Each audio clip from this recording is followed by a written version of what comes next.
Cho looked again, and after a minute became interested by something else. It seems funny now to recall what a strange mood came upon me then. The prank, as happens from time to time, rebounded, and this frivolously summoned ghost did not want to disappear. I was quite incapable of tearing myself away from the neighboring box. I looked at those harsh wrinkles, that broad nose, those large ears. Shivers ran down my back, and not all of Othello's jealousy was able to drag me away. What if this is indeed Pushkin? I mused. Pushkin at 60. Pushkin spared 2 decades ago by the bullet of the fatal coxcomb. Pushkin in the rich autumn of his genius. This is he, this yellow hand, grasping those ladies' opera glasses, wrote Anchar, Graf Nulin, the Egyptian Knights. The act finished, applause thundered. Gray-haired Pushkin stood up abruptly, and still smiling with a bright sparkle in his youthful eyes, quickly left his box. Suhoshokov. Arison depicted my grandfather as an empty-headed rake. It was simply that the latter's interests were situated on a different plane from the intellectual habitus of a young dilettante, member of the St. Petersburg literary set, which our memoirist was then. Even if Kirill Ilyich had been pretty wild in his youth, once married, he not only settled down, but also entered government service, simultaneously doubling his inherited fortune by successful operations and later retiring to his country place, where he manifested extraordinary skill in farming, produced a new sort of apple on the side, left a curious discourse, the fruit of winter leisure, on the equality before the law in the animal kingdom, plus a proposal for a clever reform under the kind of intricate title that was fashionable then, Visions of an Egyptian Bureaucrat, and as an old man accepted an important consular post in London. He was kind, brave, and truthful, and had his quirks and passions, but what more could be needed? A tradition has subsisted in the family that having sworn not to game, he was physically incapable of remaining in a room where there was a pack of cards. An ancient Colt revolver that had served him well and a medallion with the portrait of a mysterious lady attracted indescribably my boyhood dreams. His life, which had retained to the end of his freshness of its stormy beginning, ended peacefully. He returned to Russia in 1883, no longer a Louisiana duelist, but a Russian dignitary, and on a July day on the leather sofa in the little blue corner room where I later kept my collection of butterflies, he expired without suffering, talking all the while in his deathbed delirium about a big river and the music and lights. My father was born in 1860. A love of Lepidoptera was inculcated into him by his German tutor. By the way, what was happened to those originals who used to teach natural history to Russian children? Green net, tin box on a sling, hat stuck with pinned butterflies, long learned nose, candid eyes behind spectacles. Where are they all?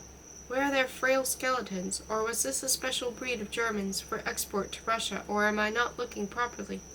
After completing early in 1876 his schooling in St. Petersburg, he received his university education in England at Cambridge, where he studied biology under Professor Wright. His first journey around the world he made while my grandfather was still alive, and from then until 1918 his whole life consisted traveling and the writing of scientific works. The main ones among them are Lepidoptera asiatica, 8 volumes published in parts from 1890 to 1917, The Butterflies and Moths of the Russian Empire. The first 4 out of 6 proposed volumes came out 1912 to 1916, and the best known to the general public, The Travels of the Naturalist, 7 volumes, 1892-1912. These works were unanimously recognized as classics, and he was still a young man when his name occupied some of the places in the study of the Russo-Asiatic fauna, side by side with the names of its pioneers Fischer and Waldheim, Menetri's, Eversman. He worked in close touch with his remarkable Russian contemporaries Kolodowski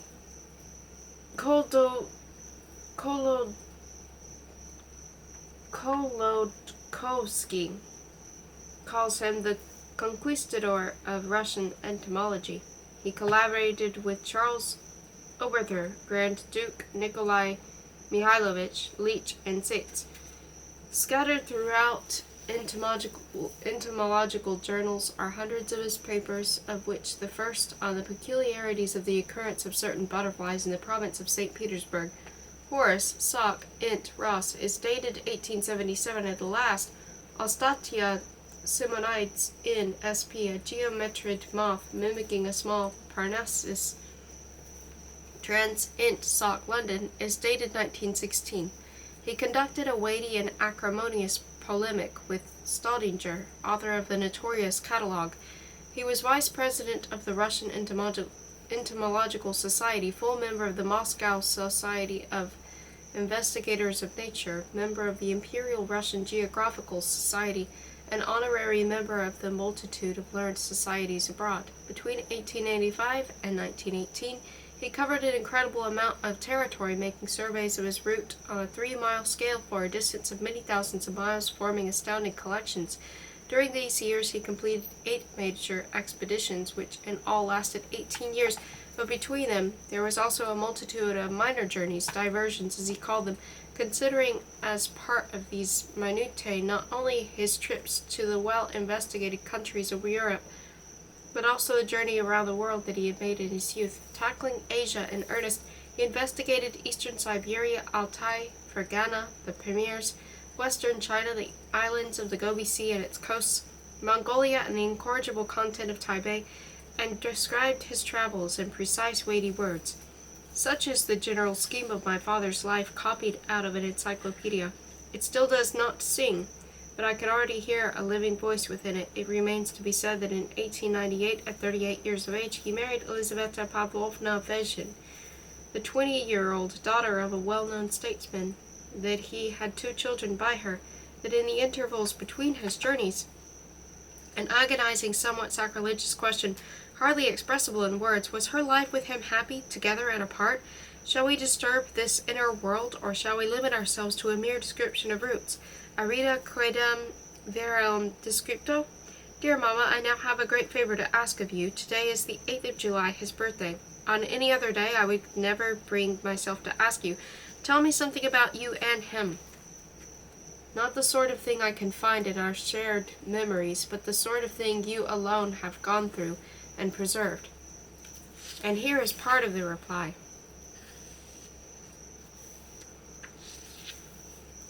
Imagine a honeymoon trip, the Pyrenees, the divine bliss of everything, of the sun, the brooks, the flowers, the snowy summits, even the flies in the hotels, and of being every moment together. And then one morning I had a headache or something, or the heat was too much for me. He said he would go for a half-hour stroll before lunch.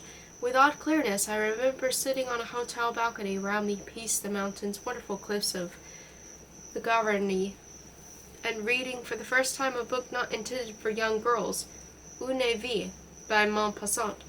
I remember I liked it very much at the time. I look at my little watch and I see that it is already lunchtime. More than an hour has passed since he left. I wait. At first I am a little cross, but then I begin to worry. Lunch is served on the terrace and I am unable to eat. I go out onto the lawn in front of the hotel. I return to my room. I go outside again. In another hour, I was in an indescribable state of terror, agitation, God knows what. I was traveling for the first time. I was inexperienced and easily frightened. And then there was Une Vie. I decided that he had abandoned me. The most stupid and terrible thoughts kept getting into my head. The day was passing. It seemed to me that the servants were gloating at me. Oh, I cannot convey to you what it was like. I had even begun to thrust some dresses into a suitcase in order to return immediately to Russia. And then I suddenly decided he was dead. I ran out and began to babble something crazy and to send for the police. Suddenly I saw him walking across the lawn, his face more cheerful than I had ever seen it before, although he had been cheerful the whole time. There he came, waving his hand to me as if nothing had happened, and his light trousers had green spots on them. His panama had gone. His jacket was torn on one side. I expect you have already guessed what had happened. Thank God at least he finally caught it, after all, in his handkerchief, on a sheer cliff. If not, he would have spent the night in the mountains, as he coolly explained to me. But now I want to tell you about something else from a slightly later period, when I already knew what a really good separation could be. You were quite small then, coming up to 3, and you can't remember. That spring he went off to Tashkent.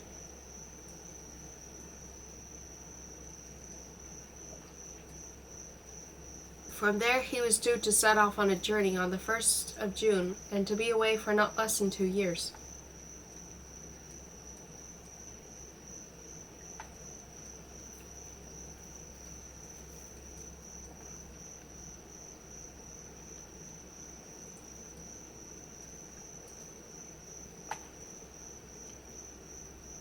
That was already the second big absence during our time together.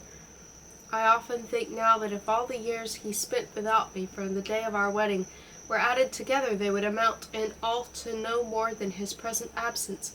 And I also think of the fact that it sometimes seemed to me that I was unhappy, but now I know that was always happy. That unhappiness was one of the colors of happiness.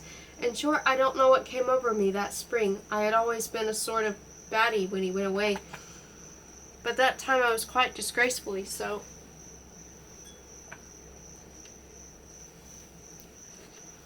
I suddenly decided that I would catch up with him and travel with him, at least till autumn.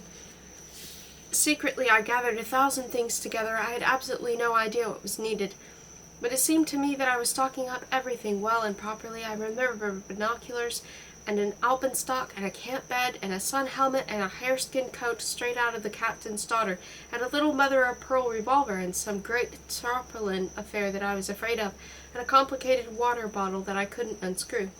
In short, think of the equipment of Tartarin de Tarascon. How I managed to leave you, little ones, how I said goodbye to you, that's in a kind of mist, and I don't remember any more how I slipped out for the Uncle Oleg's surveillance, how I got to the station, but I was both frightened and cheerful. I felt myself a heroine, and on the stations everyone looked at my English traveling costume with its short entendue to the ankle, checked skirt, with the binoculars over one shoulder and a kind of purse over the other. That's how I looked when I jumped out of the tarantass and a settlement just outside of Tashkent. When in the brilliant sunlight, I shall never forget it, I caught sight of your father within 100 yards of the road. He was standing with one foot resting on a white stone, one elbow on a fence, and talking to 2 Cossacks. I ran across the gravel, shouting and laughing. He turned slowly, and when I suddenly stopped in front of him like a fool, he looked me all over, slid his eyes, and in a horribly unexpected voice spoke 3 words. "You go home." And I immediately turned and went back to my carriage, got in it, and saw he had put his foot in exactly the same place and had again propped his elbow, continuing his conversation with the Cossacks. And now I was driving back in a trance, petrified, and only somewhere deep within me preparations had started for a storm of tears. But then after a couple of miles, and here a smile broke through the written line, he overtook me in a cloud of dust on a white horse, and we parted this time quite differently, so that I resumed my way to St. Petersburg almost as cheerfully as I had left it, only that I kept worrying about you 2, wondering how you were, but no matter, you are in good health. No, somehow it seems to me that I do remember all this, perhaps because it was subsequently often mentioned. In general, our whole daily life was permeated with stories about father, with to worry about him, expectations of his return, the hidden sorrows of farewells, and the wild joy of welcomings. His passion was reflected in all of us, colored in different ways, apprehended in different ways, but permanent and habitual. His whole museum, in which stood rows of oak cabinets and glass drawers full of crucified butterflies, the rest, the plants, the beetles, birds, rodents, and reptiles, he gave to his colleagues to study, where it smelled as it probably smells in paradise, and where the laboratory assistants worked at tables along the one-piece windows, with a kind of mysterious central hearth, illuminating from inside the whole of our St. Petersburg house, and only the noonday roar of the Petropavlovsk cannon could invade its quiet. Our relatives, non-entomological friends, the servants, and the meekly touchy Ivanovna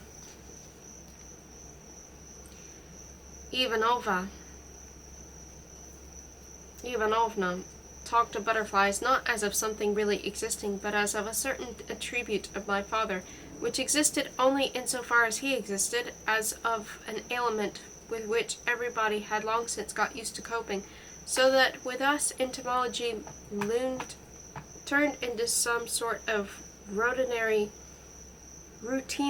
hallucination, like a harmless domestic ghost that sits down, no longer surprising anyone, every evening by the fireside.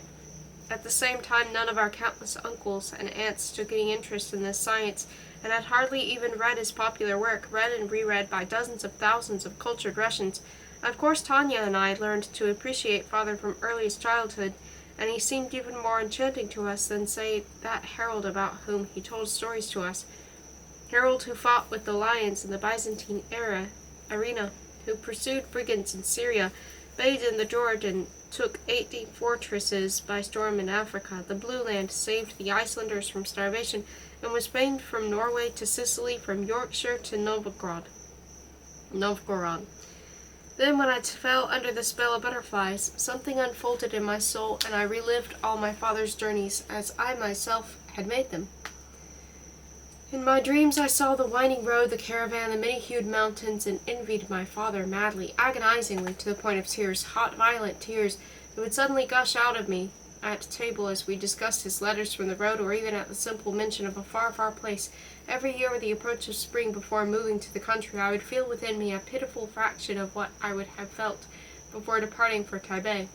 On the Nevsky Avenue, during the last days of March, when the wooden blocks of the spacious street pavements gleamed dark blue from the damp and the sun, one might see flying high over the carriages, along the facades of the houses, past the city hall, past the lindens and the square, past the statue of Catherine, the first yellow butterfly.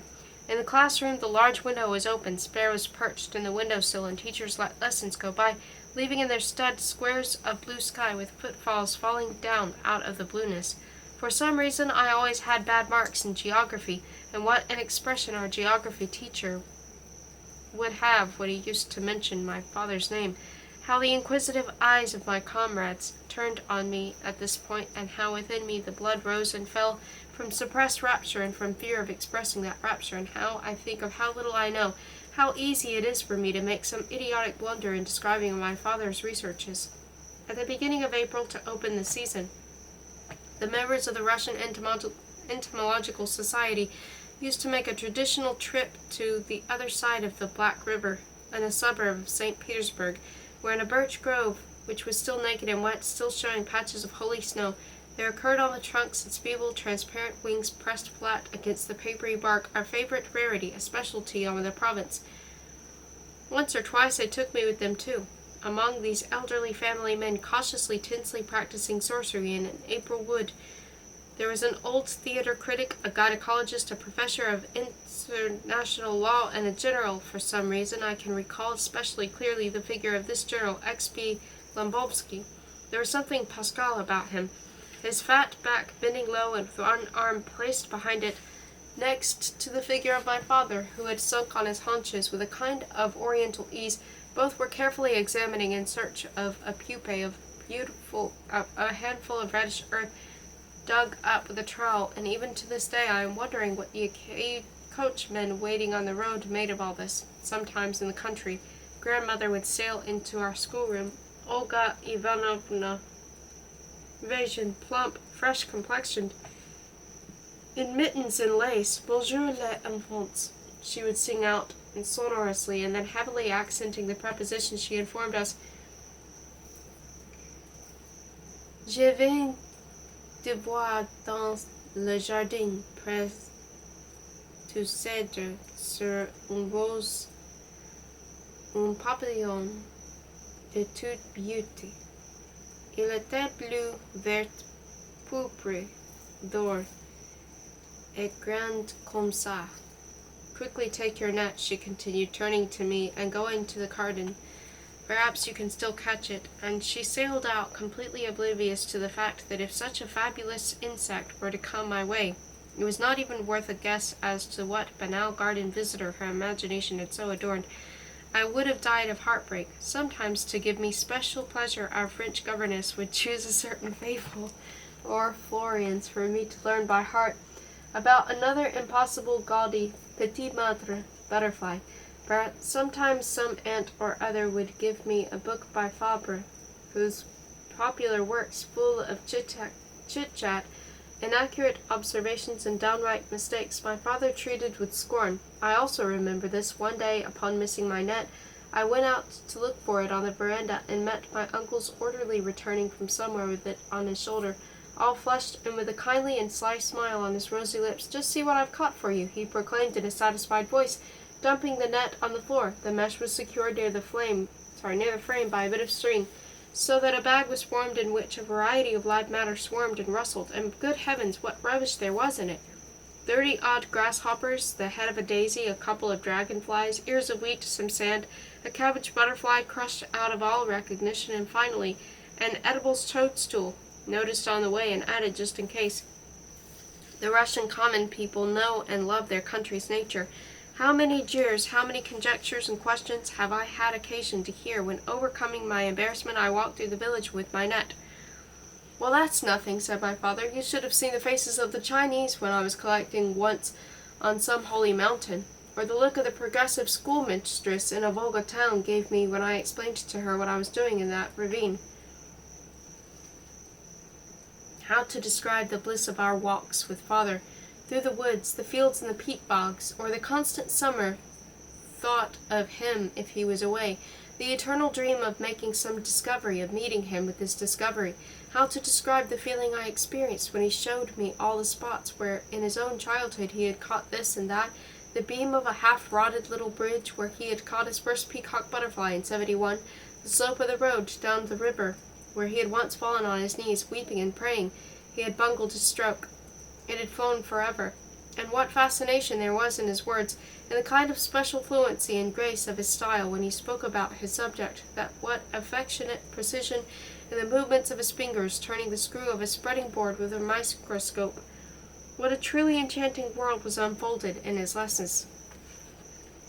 Yes, I know this is not the way to write. These exclamations won't take me very deep, but my pen is not yet accustomed to following the outlines of his image, and I myself abominate these accessory curlicues. Oh, don't look at me, my childhood, with such big frightened eyes. The sweetness of the lessons. On a warm evening he would take me to a certain small pond, to watch the aspen hawk moth swing over the very water, dipping in it the tip of its body. He showed me how to prepare genital armatures to determine species which were excellently indistinguishable. With a special smile he brought to my attention the black ringlet butterflies in our park, with a mysterious and elegant unexpectedness appeared only in even years. He mixed beer with treacle for me on a dreadfully cold, dreadfully rainy autumn night in order to catch at the smeared tree trunks that glistened in the light of a kerosene lamp a multitude of large-banded moths, silently diving and hurrying toward the bait. He variously warmed and cooled the golden chrysalids of my tortoise-shells, so that I was able to get from them Corsican, Arctic, and entirely unusual forms looking as if they had been dipped in tar and had silky fuzz sticking to them. He taught me how to take apart an ant-hill and find the caterpillar of a blue, which had concluded a barbaric pact with its inhabitants, and I saw how an ant, greedily tickling the hind segment of that caterpillar's clumsy, slug-like little body, forced it to excrete a drop of intoxicant juice which it swallowed immediately. In compensation it offered its own larvae as food, as if cows gave us chartreuse and we gave them our infants to eat. But the strong caterpillar of one exotic species of blue will not stoop to this exchange, brazenly devouring the infant ants and then turning into an impenetrable chrysalis which finally, at the time of hatching, is surrounded by ants, those failures in school of experience, waiting the emergence of the helplessly crumpled butterfly in order to attack it. They attack, and nevertheless she does not perish. I have never laughed so much, said my father, as when I realized that nature had supplied her with a sticky substance which caused the feelers and feet of those zealous ants to get stuck together, so that they rolled and writhed all around her, while she herself, calm and invulnerable, let her wings strengthen and dry. He told me about the odors of butterflies, musk and vanilla, about the voices of butterflies, about the piercing sound given out by the monstrous caterpillar of the Malayan hawk moth, an improvement on the mouse-like squeak of our death's head moth, about the small resonant tympanum of certain tiger moths, about the cunning butterfly in the Brazilian forest which imitates the whir of a local bird. He told me about the incredible artistic wit of mimetic disguise, which was not explainable by the struggle for existence. The rough haste of evolution's unskilled forces was too refined for the mere deceiving of accidental predators, feathered, scaled, and otherwise, not very fastidious, but then not too fond of butterflies, and seemed to have been invented by some waggish artist precisely for the intelligent eyes of men, a hypothesis that may lead far an evolutionist who observes apes feeding on butterflies. He told me about these magic masks of mimicry, about the enormous moth which in a state of repose assumes the image of a snake looking at you, of a tropical geometroid, colored in perfect imitation of a species of butterfly and infinitely removed from it in nature's system, and the illusion of the orange abdomen possessed by one being humorously reproduced in the other by the orange-colored inner margins of the secondaries, and about the curious harem of that famous African swallowtail, whose variously disguised females copy in color, shape, and even flight half a dozen different species, apparently inedible, which are also the models of numerous other mimics. He told me about migrations, about the long cloud consisting of myriads of white periods that moves throughout the sky, indifferent to the direction of the wind, always at the same level above the ground, rising softly and smoothly over hills, and sinking again into valleys, meeting perhaps another cloud of butterflies, yellow, filtering through without stopping, and without soiling its own whiteness, and floating further to settle on trees toward night-time, which stand until morning, as if bestrewn with snow, and then taking off again to continue their journey. Whither? Why? A tale not yet finished by nature or else forgotten. Our thistle butterfly, he said, the painted lady of the English, the belle dame of the French, does not hibernate in Europe as the related species do. It is born on the African plains. There at dawn the lucky traveler may hear the whole steppe, glistening in the first rays, crackle with an incalculable number of hatching chrysalids. From there, without delay, it begins its journey north, reaching the shores of Europe in early spring, suddenly enlivening the gardens of the Crimea and the terraces of the Riviera without lingering, but leaving individuals everywhere for summer breeding. It proceeds further north, and by the end of May, by now in single specimens, it reaches Scotland, Heligoland, our parts, and even the extreme north of the earth. It has been caught in Iceland, with a strange, crazy flight, unlike anything else, with the bleached, hardly recognizable butterfly, choosing a dry glade, wheels in and out of the Lachino firs, and by the end of the summer, on thistleheads, on asters, its lovely pink-flushed offspring is already reveling in life. Most moving of all, added my father, is that on the first cold days a reversed phenomenon is observed, the ebb. The butterfly hastens southward for the winter, but of course it perishes before it reaches the warmth, simultaneously with the Englishman Tut, who observed the same thing in the Swiss Alps as he in the Pamirs. My father discovered the true nature of the corneal formation appearing beneath the abdomen in the impregnated females of the Parnassians, and explained how her mate, working with a pair of spatulate appendages, places molds on her a chastity belt of his own manufacture, shaped differently in every species of this genus, being sometimes a little boat, sometimes a helical shell, sometimes, as in the case of the exceptionally rare dark cinder gray Orpheus Goodenough, a replica of tiny lyre. As a frontispiece to my present work, I think I would like to display precisely this butterfly, for I can hear him talk about it, can see the way he took the 6 specimens he had brought back out of their 6 thick triangular envelopes, the way he lowered his eyes with the field magnifier close to the abdomen of the only female, and how reverently his laboratory assistant relaxed in a damp jar the dry, glossy, tightly folded wings in order to later to drive a pin smoothly through the insect's thorax, stick it in the cork groove of the spreading board, hold down flat upon it by means of broad strips of semi-transparent paper its open, defenseless, gracefully expanded beauty, then slip a bit of cotton wool under its abdomen and straighten its black antennae, so that it dried that way forever. Forever? In the Berlin Museum, there are many of my father's captures, and these are as fresh today as they were in the 80s and 90s. Butterflies from Linnaeus's collection, now in London, have subsided since the 18th century. In the Prague Museum, one can see that same example of the showy Atlas moth that Catherine the Great admired. Why then do I feel so sad? His captures, his observations, the sound of his voice and scientific words, all this, I think, I will preserve. But that is still so little. With the same relative permanence, I would like to retain what it was, perhaps, that I loved most of all about him, his alive masculinity, inflexibility and independence, the chill and the warmth of his personality, his power over everything that he undertook, as if playing a game, as if wishing in passion to imprint his force on everything. He would pick out here and there something from a field outside entomology, and thus he left his mark upon almost all branches of natural science. There is only one plant described by him out of all these he collected, but that one is a spectacular species of birch, one bird, a most fabulous pheasant, one bat, but the biggest one in the world, and in all parts of nature. Our name echoes a countless number of times, for other naturalists give his name either to a spider, or to a rhododendron, or to a mountain ridge. The latter, by the way, made him angry. To ascertain and preserve the ancient native name of a pass, he wrote, is always both more scientific and more noble than to saddle it with the name of a good acquaintance. I only now understood how much I liked it, that special easy knack he showed in dealing with a horse, a dog, a gun, a bird, or a peasant boy. With a 2-inch splinter in his back, he was constantly being brought people who were wounded, maimed, even infirm, even pregnant women who probably took his mysterious occupation for voodoo practice. I liked the fact that in contradistinction to the majority of non-Russian travelers, Sven Hedin, for example, he never exchanged his clothes for Chinese ones on his wanderings. In general, he kept aloof, was severe and resolute in the extreme in his relations with the natives, showing no indulgence to mandarins and llamas. In camp, he practiced shooting, which he served as excellent precaution against any importuning.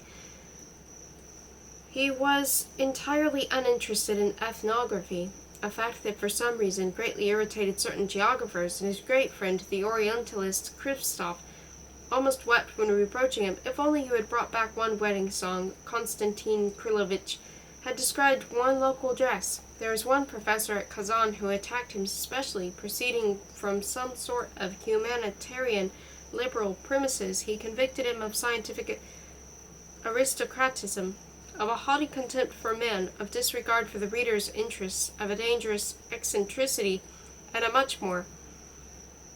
And once at an international banquet in London, and this episode pleases me most of all, Sven Hedin, sitting next to my father, asked him how it had happened that, traveling with unprecedented freedom over the forbidden parts of Tibet, in the immediate vicinity of Lhasa, he had not gone to look at it, to which my father replied that he had not wanted to sacrifice even 1 hour's collecting for the sake of visiting one more filthy little town, and I can see so clearly how his eyes must have narrowed as he spoke.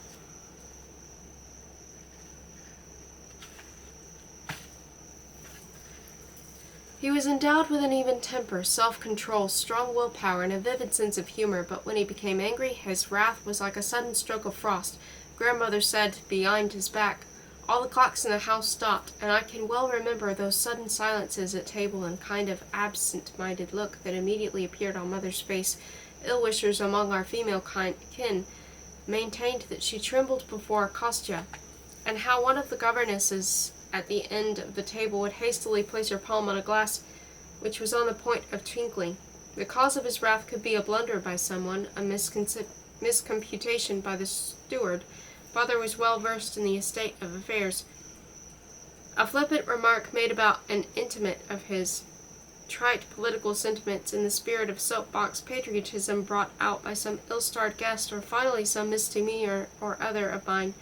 He who in his time had slaughtered countless multitudes of birds, who had once brought the newlywed botanist Berg the complete vegetable covering a motley little mountain meadow in one piece, the size of a room in area. I imagined it rolled up in a case like a Persian carpet, which he had found somewhere at some fantastic height among bare cliffs and snow.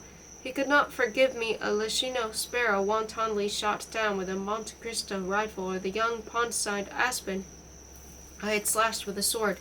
He could not stand procrastination, hesitation, the blinking eyes of a lie. He could not stand hypocrisy or syrupiness, and I am sure that he had caught me out on physical cowardice. He would have laid a curse on me. I have not said everything yet. I am coming up to what is perhaps most important. In and around my father, around this clear and direct strength, there is something difficult to convey in words, a haze, a mystery, an enigmatic reserve which made itself felt sometimes more, sometimes less. It was as if this genuine, very genuine man possessed an aura of something still unknown, but which was perhaps the most genuine of all. It had no direct connection either with us, or with my mother, or with the externals of life, or even with butterflies, the closest of all to him, I dare say.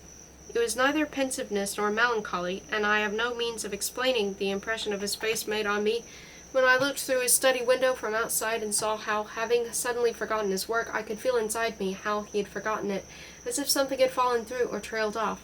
his large wise head turned slightly away from the desk and resting on his fist, so that a wide crease was raised from his cheek to his temple, sat for a minute without moving. It sometimes seems to me nowadays that, who knows, he might go off on his journeys not so much to seek something as to flee something, and that on returning he would realize that it was still with him, inside him, unriddable, inexhaustible.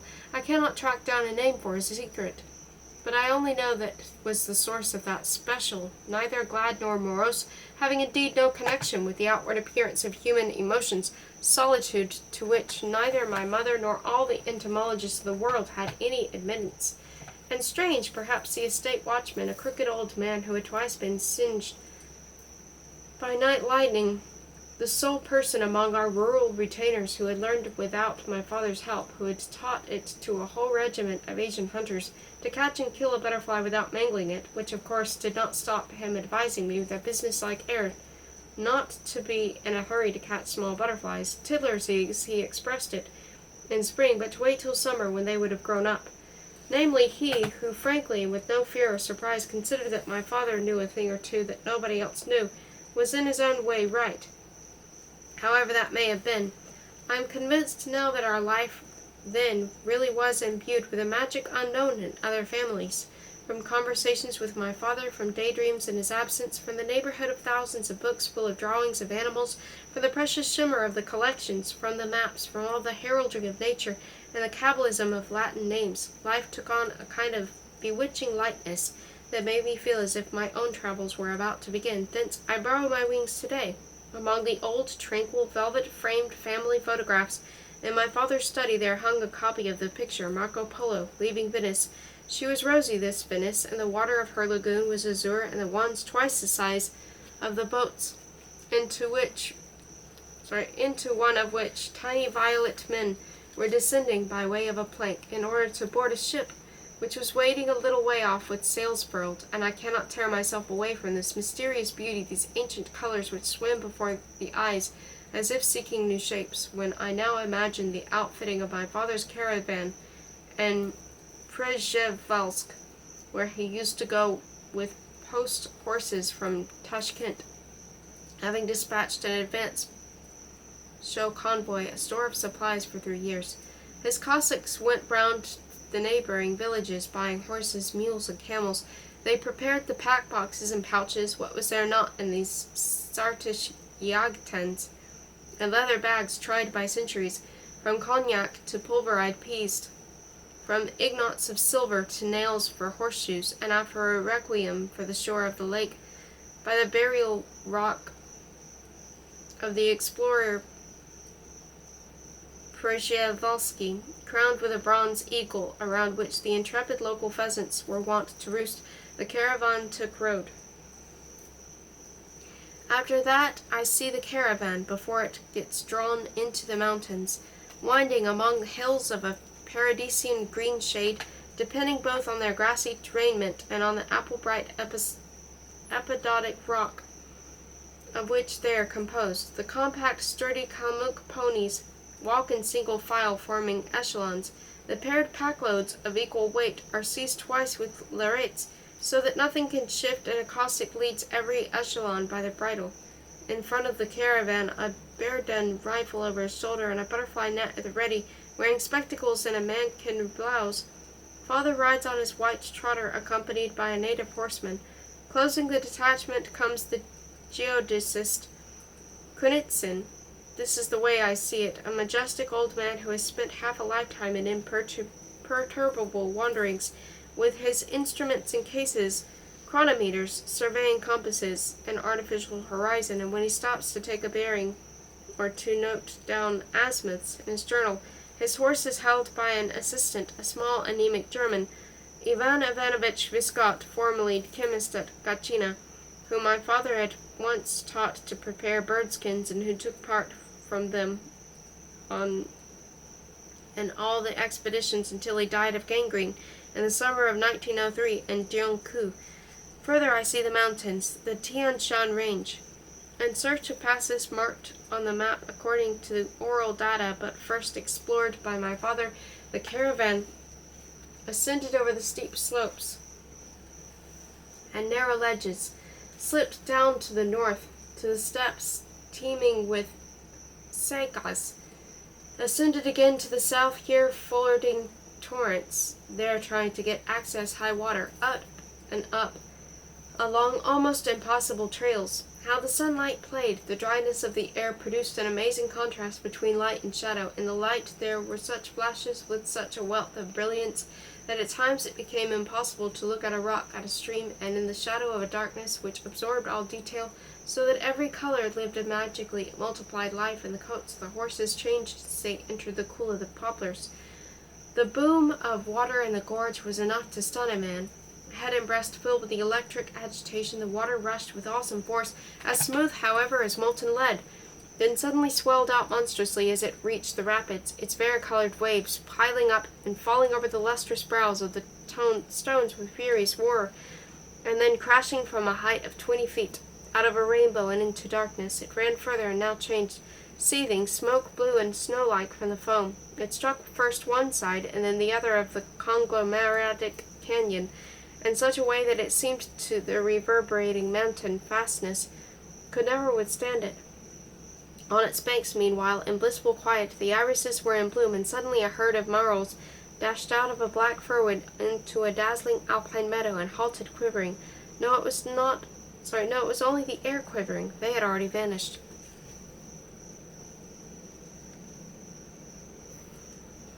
I can conjure up with particular clarity on this transparent and changeable setting my father's principal and constant occupation, the occupation for whose only sake he undertook these tremendous journeys. I see him leaning down from the saddle amid a clatter of sliding stones to sweep in with the swing of his net on the end of its long handle, a twist of the wrist, causing the end of the muslin bag, full of rustling and throbbing, to flip across the ring, thus preventing escape. Some royal relatives of our Apollos, which had been skimming with ranging flight over the dangerous screens. And not only he, but also the other riders, the Cossack corporeal Semyon Zharkoi, for example, and the Bayantuyev, or else. That representative of mine who I sent in the wake of my father throughout my boyhood, work their way fearlessly up the rocks in pursuit of the white, richly ocellated butterfly, which they catch at last, and here it is in my father's fingers, dead, its hairy, yellowish, incurved body resembling a willow catkin. The glazy underside of its crisp, folded wings showed the blood-red maculation at their roots.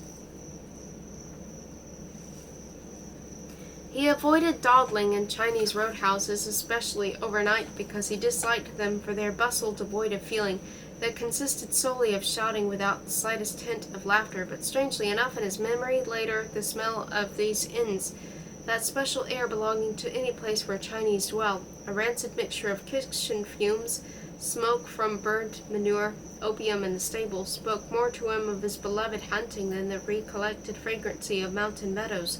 Moving across the Tian Shan with the caravan, I can now see evening approaching, drawing a shadow over the mountain slopes. Postponing until morning a difficult crossing, a ramshackle bridge has been thrown across the turbulent river, consisting of some slabs on top of brushwood, but the way up the other side is steepish, and moreover as smooth as glass. The caravan settles down for the night, while the colors of sunset still linger in the aerial tiers of the sky, and supper is being prepared. The Cossacks, having first taken off their animal sweat cloths and felt underblankets, wash the wounds made by the packs. In the darkling air, the clear ring of shoeing resounds above the ample noise of the water. It has grown quite dark. Father has climbed a rock, looking for a place to suit his calcium lamp for catching moths. Thence one can see in Chinese perspective from above. In a deep gully, the redness, transparent in the darkness of the campfire, through the edges its breathing flames seem to float, the broad-shouldered shadows of men, endlessly changing their outlines, and a red reflection trembles without moving from one spot on the seething water of the river. But above, all is quiet and dark, only rarely does a bell tinkle. The horses, who have already stood to receive their portion of dry fodder, are now roaming among the granite debris. Overhead, frighteningly and entrancingly close, the stars have come out, each conspicuous, each live orbicle, clearly revealing its globular essence. Moths begin to come to the lure of the lamp. They describe crazy circles around it, Hitting the reflector with a ping, they fall. They crawl over the spread sheet into the circle of light, gray, with eyes like burning coals, vibrating, flying up and falling again, and a large, brightly illumined, unhurriedly skillful hand with an almond-shaped fingernails rakes noctuid after noctuid into the killing jar. Sometimes he was quite alone, without even his nearness of men sleeping in camp tents, on felt mattresses around the camel bedded down on the campfire ashes, taking advantage of lengthy halts in places with abundant food for the caravan animals. Father would go away for several days on reconnaissance, and in doing so carried away by some new period, more than once ignored the rule of mountain hunting, never to follow a path of no return. And now I continually ask myself, what did he used to think about in the solitary night? I try fervently in the darkness to divine the current of his thoughts, and I have much less success with this than with my mental visits to places which I have never seen. What did he think about? About a recent catch? About my mother? About us? About the innate strangeness of human life as a sense of which he mysteriously transmitted to me? Or perhaps I am wrong in retrospectively forcing upon him the secret which he carries now, when newly gloomy and preoccupied, concealing the pain of an unknown wound, concealing death as something shameful. He appears in my dreams, but which then he did not have, but simply was happy in that incompletely named world, in which at every step he named the nameless. After spending the whole summer in the mountains, not one summer but several in different years, which are superimposed one on another in translucent layers, our caravan moved east through a gulch into a stormy desert. We saw gradually disappear both the bed of the stream as it split and fanned out, and those plants that to the last remain faithful to travelers, stunted amadendrons, lasiogrostis, and ephedras. Having loaded the camels with water, we plunged into spectral wilds, and here and there big pebbles covered completely the yielding reddish-brown clay of the desert, in places mottled with crusts of dirty snow and outcrops of salt, which we took the distance for walls of the town we sought. The way was dangerous as a result of the terrible storms, during which at midday evening everything was blanketed in a salty brown fog.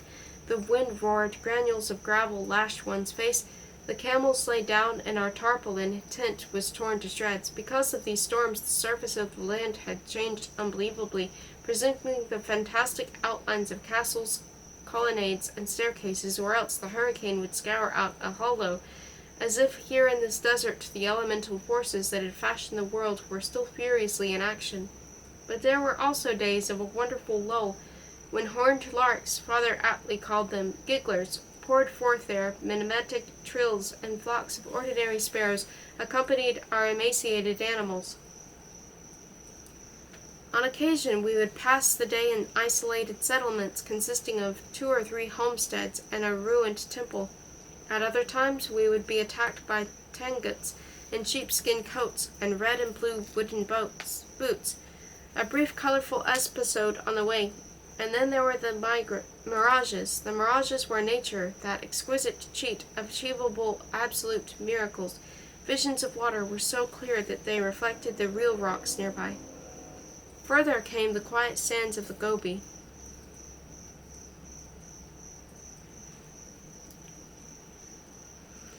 Dune after dune went by like waves revealing short ochre horizons, and all that was audible in the velvet air was the labored, quickened breathing of the camels and the scrape of their broad feet. The caravan went onward, now ascending to the crest of a dune, now plunging downward, and by evening its shadow had attained gigantic proportions. The 5-carat diamond of Venus disappeared in the west, together with the glow of the sunset, which distorted everything in its blanched orange and violet light.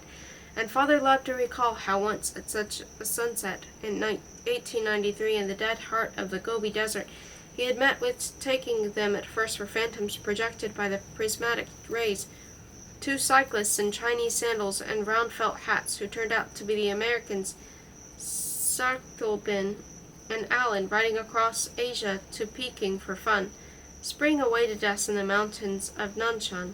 Everything foretold it: the babbling of the water in the brooks, the distant thunder of the rivers, the whistle of the creepers which lived in holes in the slippery wet hillsides, the delightful singing of the local larks, and a mass of noises whose origins are hard to explain. A phrase from the notes of a friend of my father's, Grigory Efimovich Gruzhmelo, which is fixed in my mind forever in the full amazing music of truth, because written not by an ignorant poet but by a naturalist of genius. On the southern slopes we had already met our first interesting butterfly, Potanins, a subspecies of Butler's period, and in the valley of which we descended by way of a torrent bed we found real summer.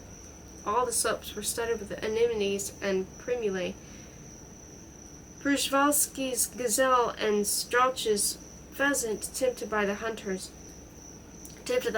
and what sunrises they were! Only in China, in the early mist, so enchanting, causing everything to vibrate, the fantastic outlines of hovels, the dawning crags, and as into an abyss the river runs into the murk of the prematunal twilight that still hangs in the gorges, while higher up, allowing flowing waters, all glimmers and scintillates, and quite a company of blue magpies has already awakened in the willows by the mill. Escorted by 15 Chinese foot soldiers, armed with halberds and carrying enormous, absurdly bright banners, we crossed passes through the ridge a number of times. In spite of it being the middle of summer, night frosts were so bad there that in the morning the flowers were filmed with rime, and had become so brittle that they snapped underfoot with a surprising gentle tinkle. But 2 hours later, just as soon as the sun began to be warm, the wonderful alpine flora again resplendent, again scented air with rosin and honey. Clinging to the steep banks, we made our way under the hot blue sky. Grasshoppers shot from under our feet. The dogs ran with their tongues hanging out, seeking refuge from the heat and the short shadows thrown by the horses. The water in the well smelled of gunpowder. The trees seemed to be a botanist's delirium. A white rowan with alabaster berries and a birch with red bark.